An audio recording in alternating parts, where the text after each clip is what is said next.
After some pretty disappointing results and, I guess, earnings from U.S. airlines, it seems that the problem carries across the globe as well, because all Nippon Airways carried 20% fewer passengers overseas last month. That's the biggest drop in 6 years. And Mike Fern is standing by in Tokyo to find out just exactly what the problems are at ANA.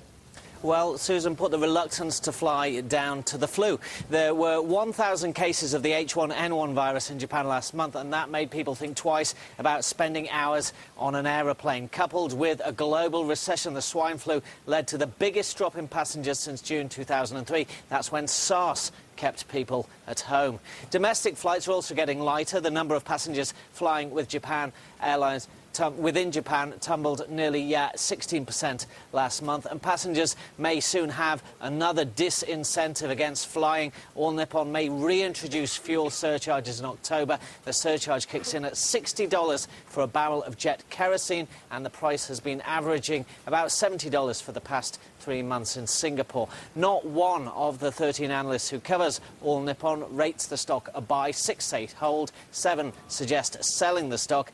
ANA shares down 25% this year. Analysts do say that they're going to rise 7% over the next 12 months. Susan, back to you.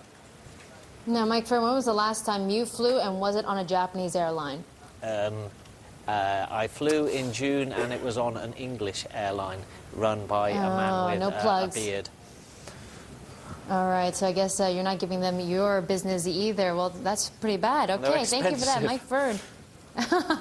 Well, they are, and they're adding more, I guess, charges as well, with fuel charges coming online. Shouldn't they have done that last year when fuel prices were at record highs, not this year? Well, prices are coming back up again this year, although compared to 12 months ago, they're not that high. However, there doesn't seem to be a huge amount of difference, because when they got rid of the fuel surcharges several months back, they bumped up the price of the ticket, so they were still getting the same amount of money. I mean, when you're a company like Japan Airlines, which is Asia's most indebted airlines, you need all the cash you can get to try and pay off those debts, I guess.